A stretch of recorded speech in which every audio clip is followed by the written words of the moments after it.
Hello दोस्तों, मेरा नाम है अंकित मिश्रा और आप देख रहे हैं फोटोसिंथेटिक इनहिबिटर। दोस्तों, फोटोसिंथेटिक इनहिबिटर के इस वीडियो सेगमेंट में मैं आपसे बात करूंगा कुछ इंपॉर्टेंट फोटोसिंथेटिक इनहिबिटर्स के बारे में।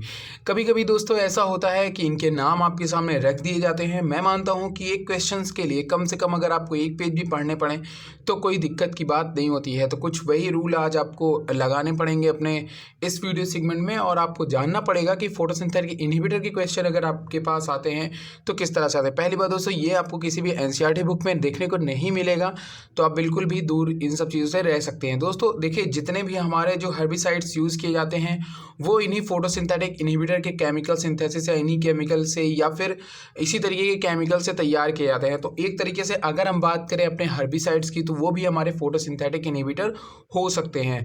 तो जो इंपॉर्टेंट जानने वाली बात है कि आखिर जो फोटोसिंथेटिक इनहिबिटर हैं वो आखिर किस जगह पे, कहाँ पे, किस तरीके काम करते हैं। देखिए दोस्तों, फोटोसिंथेटिक जो इनहिबिटर होते हैं वो फोटोसिंथेसिस के किसी भी पाथवे में कहीं पे भी अपना फंक्शन कर सकते हैं। जैसे कहने का मतलब है कि जैसे कि मान लीजिए हमारे पास दो पिगमेंट सिस्टम होते हैं, ठीक है। मैं जस्ट एक ड्रॉ करता हूँ एक डायग्राम, 1 सेकेंड। ओके, तो जैसे कि मैंने यहाँ पे एक डायग्राम अगर मैं ड्रॉ करूँ तो जैसे कि इस जगह पे हमारा पिगमेंट सिस्टम 1 2 है, और फिर यहाँ से एनर्जी गई है, फिर उसके इलेक्ट्रॉन गए हैं, सॉरी, फिर उसके बाद यहाँ पे हमारा पिगमेंट सिस्टम 1 है, ठीक है। फिर उसके बाद इस तरीके से यहाँ पे हमारे NADPH जो है वो रिलीज़ हो रहे हैं। ये हमारा 2 सिस्टम है और ये हमारा 1 सिस्टम है। तो हमें ध्यान ये रखना है कि कुछ इनहिबिटर्स ऐसे होते हैं जो कि यहाँ पे अपनी एक्टिविटी करते हैं, यहाँ की प्रोटीन को डिस्ट्रॉय करते हैं। कुछ ऐसे हैं जो यहाँ पे जो साइटोक्रोम या क्यू साइकिल है या फिर साइटोक्रोम B कॉम्प्लेक्स है उसको डैमेज करते हैं। कुछ ऐसे हैं जो फोटोसिस्टम 1 को डैमेज करते हैं, और कुछ ऐसे हैं जो कि साइक्लिक पाथवे को डिस्टर्बेंस कर सकते हैं।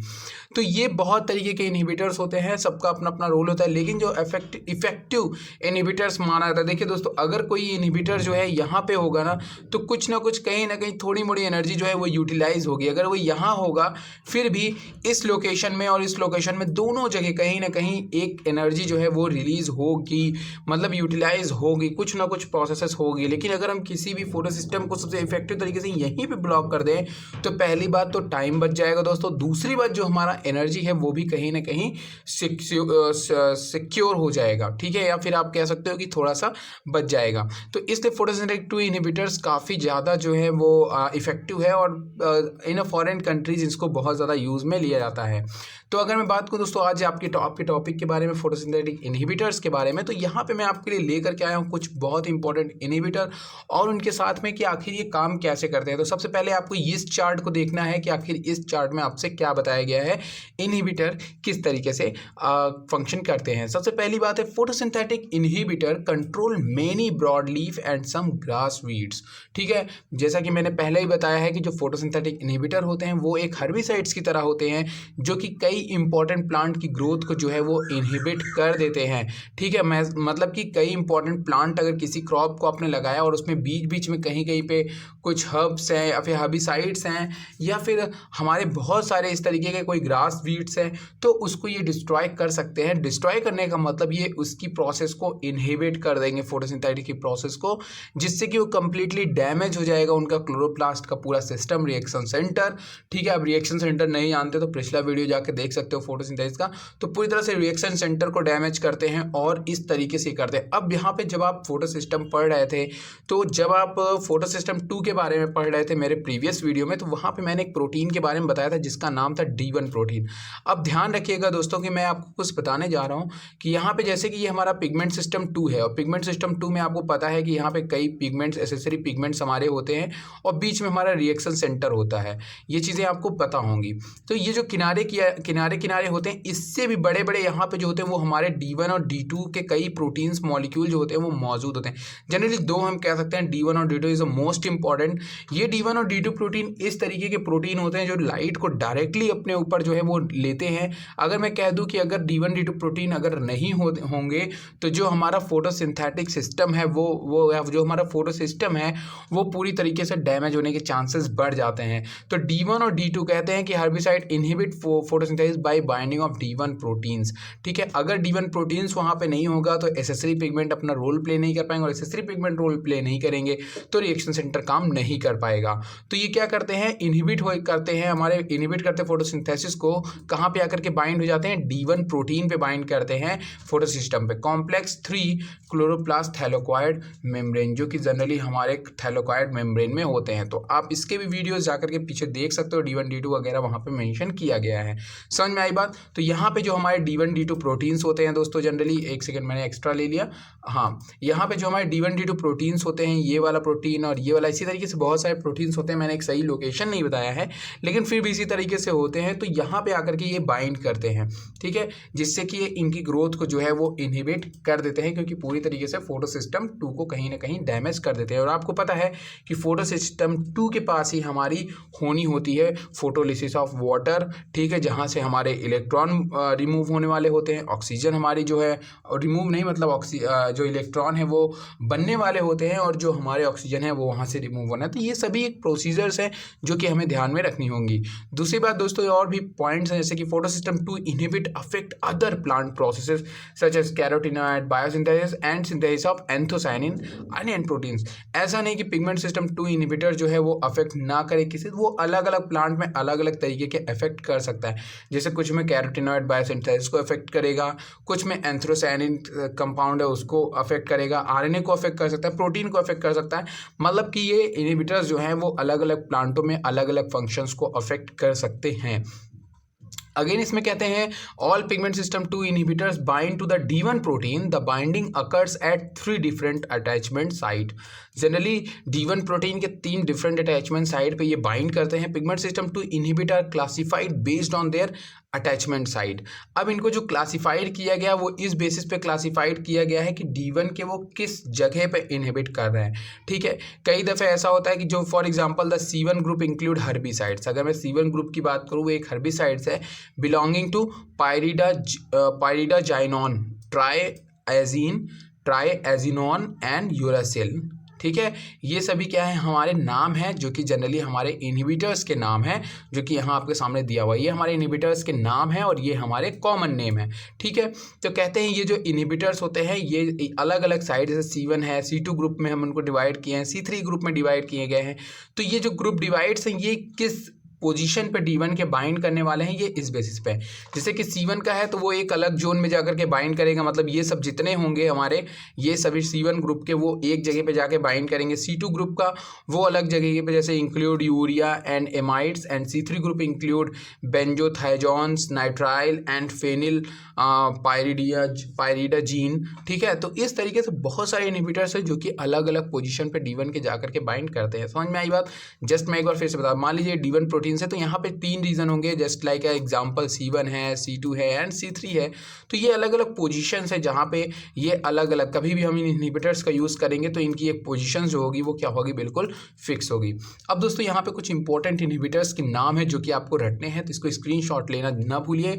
सबसे पहला जो नाम है दोस्तों फेनिल कार्बामेट्स, ठीक है। फेनिल कार्बामेट्स को हम लोग जनरली इनके केमिकल नेम से जानते हैं, ठीक है। लेकिन अगर मैं बात करूँ इनके कॉमन नेम से, जिससे ये आपको मार्केट में मिल सकते हैं, तो ये हमें डेस्मीडाइफॉर्म, फेनमीडाइफॉर्म, ये 2 नाम से हमें मिल सकते हैं। दूसरी तरफ अगर मैं बात करूँ दोस्तों पायरिडाजिनोन्स, ये जनरली हमारा बिलोंग करता है दोस्तों, आप अगर देखिए तो C1 फैमिली में ये हमारा बिलोंग करता है, C1 ग्रुप से। तो इसको हम लोग पायराजोन के नाम से भी जानते हैं, एमिट्रिन के भी नाम से जानते हैं, और साइमाजीन के भी नाम से हम लोग इसको जानते हैं। तो ये पायरिडाजोन को हम लोग पायराजोन के नाम से जानते हैं, और ट्राइजाइन को हम लोग इन 3 नामों से जानते, इन 2 नामों से जो है वो जनरली जानते हैं। तीसरा नाम है दोस्तों हमारे पास ट्राइएजिनोन्स, ठीक है। इसमें हमारे 2 तरीके के हैं, हेक्साजीनोन और मेट्रिबुजीन। ये नाम कॉमन है, ये आपको बाजार में मिल सकते हैं। तो इसको मैंने एक इनहिबिटर्स के फॉर्म में रखा हुआ है कि अगर आपको कोई भी नाम मिल जाते हैं और पूछ सकता है कि आखिर ये फोटोसिंथेसिस में कहाँ पे इनहिबिट करते हैं, तो कोई अगर नेट का भी बच्चा इस वीडियो को देखेगा तो इसके लिए भी काफ़ी इंपॉर्टेंट बन सकता है। यूरासिल की अगर मैं बात करूँ तो यहाँ पर आपको ब्रोमासिल है, और टर्बैक्सिल है, ठीक है। तो टर्बैसिल जो है ये भी हमारा यूरेसिल्स मतलब आरएनए वगैरह को जनरली ये टारगेट करते हैं। एमाइड्स जनरली हमारे प्रोटीन्स वगैरह के लिए जो होते हैं, जैसे कि आपका प्रोपेनिल है, ठीक है। यूरिया, डाईयूरोन, ये हमारे जनरली C3 कैटेगरीज में आते हैं, ठीक है। यूरिया हो गए, एमाइड्स हो गए, उसके बाद बेंजोथाइडाजीनोन्स हो गए, उसके बाद नाइट्राइल्स हो गए, उसके बाद फेनिल पायरिडाजाइंस हो गए। तो ये बहुत सारे ऐसे नाम हैं जो आपको पढ़ने हैं। इसको आप पढ़ लीजिएगा, मैं इसको पढ़ूंगा नहीं क्योंकि ये मेरे पढ़ने से आपको याद तो नहीं होने वाला।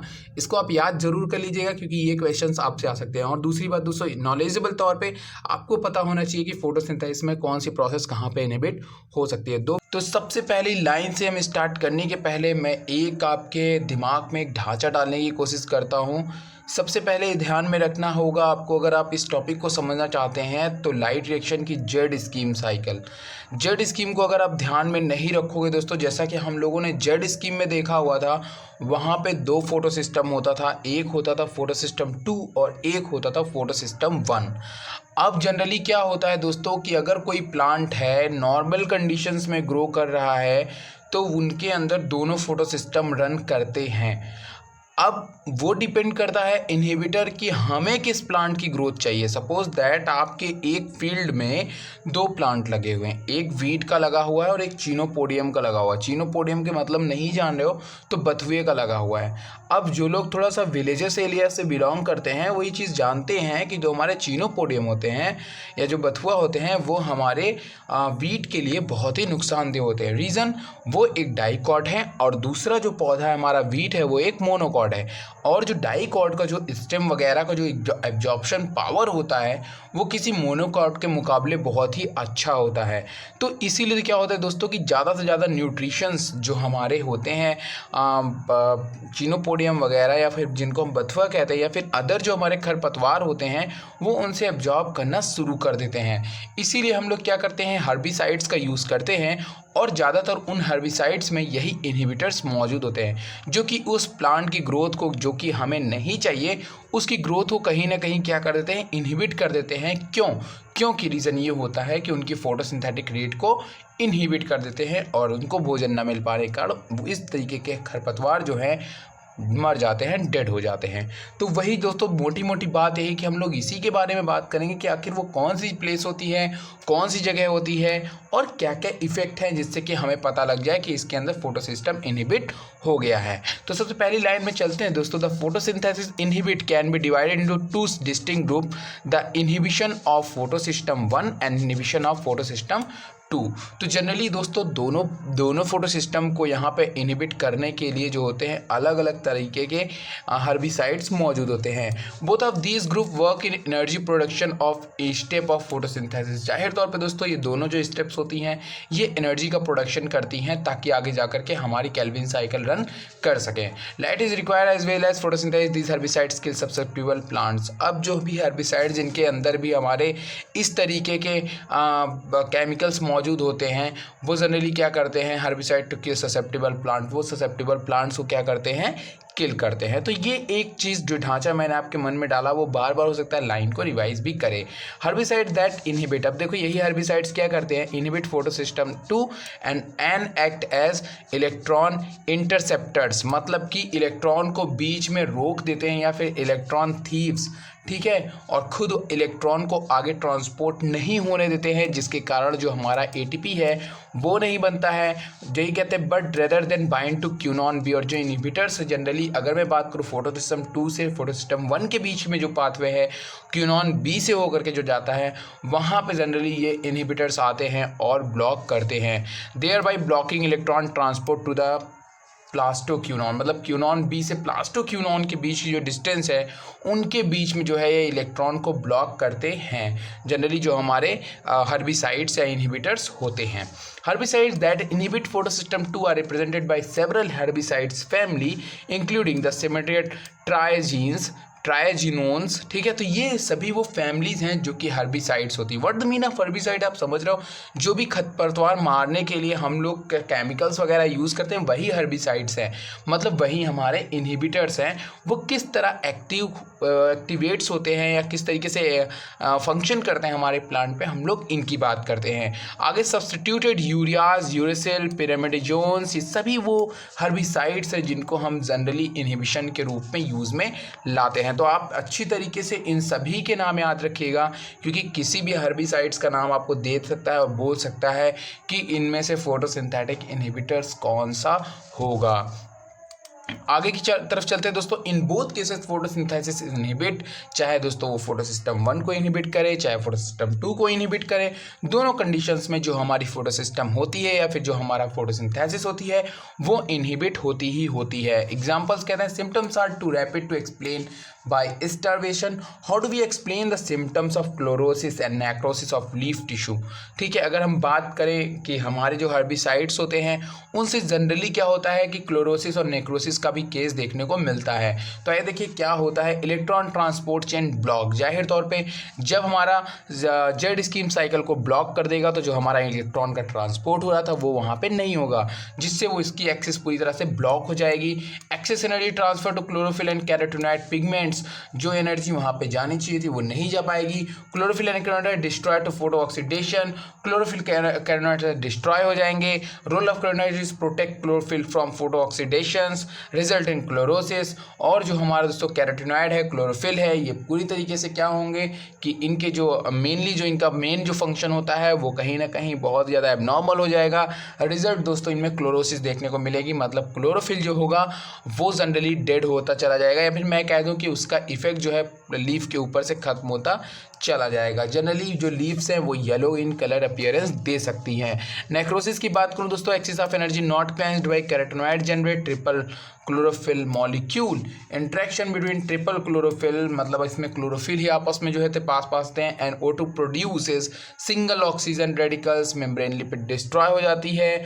लीकेज ऑफ सेल कंटेंट में लीकेज हो सकती है। डेसिजेशन ऑफ प्लांट टिश्यू, और दोस्तों जो प्लांट टिश्यूज़ हैं वो पूरी तरीके से ब्रेक हो सकते हैं, और नेक्रोसिस के केस में जो हमारी लीफ है, जो हमारी सेल हैं, उनकी डेथ हो जाती है। तो ये कुछ बोथ सिम्टम्स थे जिनके द्वारा आपको पता है कि जो हमारे हर्बिसाइड्स है वो कुछ इसी तरीके का करते हैं, किसी प्लांट की लीफ को येलो कर देते हैं जिससे वो फोटोसिंथेसिस में एम्पाई हो ही नहीं रही है, तो वो जनरली क्या होते हैं कि पूरी तरह से प्लांट को डिस्ट्रॉय कर देते हैं। आगे की बात करते हैं दोस्तों, यहाँ पे आपके सामने पूरी जेड स्कीम बनी हुई है। तो जेड स्कीम हमारी कुछ इसी तरीके से होती है, आपको फिर से याद दिला दूँ, ये हमारा पिगमेंट सिस्टम ये 1 2 होता है, सॉरी ये हमारा पिगमेंट सिस्टम 1 होता है, 2 and 1। तो अगर आप देखें तो ये वो जगह है, ये देखिए सारे इनहिबिटर्स के नाम हैं, ये वो जगह है जहाँ पे हमारे इनहिबिटर्स आकर के बाइंड करते हैं क्यूनॉन टू पास्टोक्यूनॉन के बीच में। तो ये एक इम्पॉर्टेंट जगह हो सकती है, और भी कई ऐसी जगह हैं जैसे कि कई इनहिबिटर्स हैं जो कि यहाँ पे भी जो साइक्लिक फॉस्फोराइलेशन होता है वहाँ पे भी जो है वो अटैक कर सकते हैं, यहाँ पे भी अटैक कर सकते हैं। तो इस तरीके से दोस्तों बहुत सारे ऐसे इनहिबिटर्स हैं जो कि अलग अलग पिगमेंट सिस्टम, मतलब पिगमेंट सिस्टम 1 पे भी अटैक कर सकते हैं और पिगमेंट सिस्टम 2 पे भी अटैक कर सकते हैं। आगे की बात को दोस्तों साइट ऑफ एक्शन की, तो the herbicide molecule bind to 5 binding niche of bound quinone B and the chloroplast D1 thylakoid. अब दोस्तों क्लोरोप्लास्ट में एक प्रोटीन्स पाई जाती हैं जिसका नाम है D1 और D2। ये प्रोटीन्स क्या करती हैं दोस्तों, जनरली जो हमारे क्लोरोफिल मॉलिक्यूल होते हैं उनको डायरेक्टली लाइट के कांटेक्ट में आने से बचाती हैं। तो मैंने D1 D2 के बारे में चूंकि आपने कभी नहीं सुना होगा तो मैं बता दे रहा हूँ। Even through herbicides in this group bind to the QB and specific binding site are different. इसमें भी वही चीज़ें कह रहा है कि जो हमारे हर्बिसाइड्स हैं जनरली वो QB पे जाकर के बाइंड करते हैं। सिम्टम्स की बात करें दोस्तों तो यहाँ पे अगर इस तरीके का एक्टिविटी देखने को मिलती है तो root absorption, herbicide symptoms will appear in lower leaves first progressing the top of the plant and will consist of initial water soaking to followed by interval chlorosis।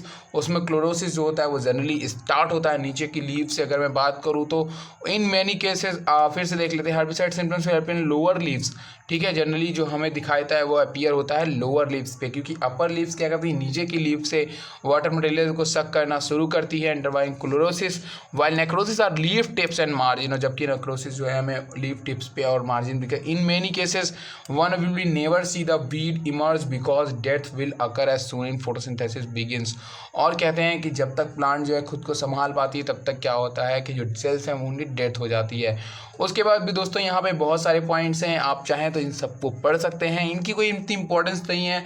Generally हमें जो मोटी मोटी चीज़ें की बात है उन्हीं को इसमें जान करके चलना है। अगर मैं बात करूँ दोस्तों हर्बिसाइड्स के बारे में, तो यहाँ पे कुछ इंपॉर्टेंट हर्बिसाइड्स हैं जो कि कुछ अलग अलग तरीके के प्लांट्स में यूज़ में आते हैं। जैसे कि यहाँ पे है these herbicide control annual broad leaf weeds.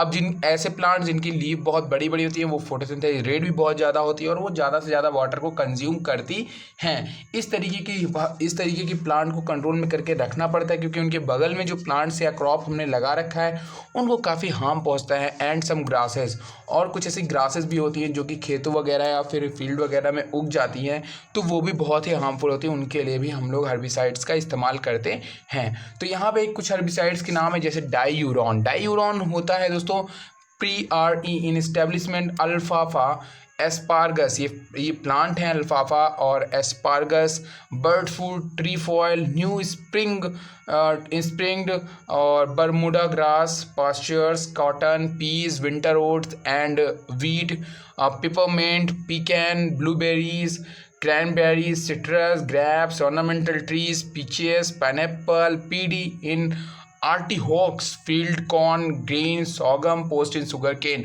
तो इन सभी के क्रॉप में जनरली हम इस तरीके के हर्बिसाइड जिसका नाम है डाईयूरॉन, इसका इस्तेमाल जो है दोस्तों हम लोग करते हैं। तो इस तरीके की चीज़ों को जो है हम लोग देख सकते हैं कि इस तरीके के इनहिबिटर्स का या फिर इस तरीके के हर्बिसाइड्स का यूज़ करके हम इन क्रॉप को बढ़ा सकते हैं, यील्डिंग इनकी बढ़ा सकते हैं। आगे की बात करें दोस्तों, इसमें और भी हर्बिसाइड्स है, जैसे फ्लोमेट्रॉन है, फ्लोमेट्यूरॉन है, इसमें PPI है, PRE है, post in cotton. Generally cotton के प्लांट में हमें देखने को ये मिलता है। इसी तरीके से दोस्तों और भी एग्जाम्पल्स हैं, सोयाबीन में आपको देखने को मिलता है, एस्परगस में देखने को मिलता है, कैरेट में देखने को मिलता है। आशा दोस्तों आपको ये वीडियो पसंद आएगा। अगर ये वीडियो पसंद आया इनहिबिटर का, तो इसको आप जरूर लाइक करिएगा और दोस्तों से शेयर भी करिएगा।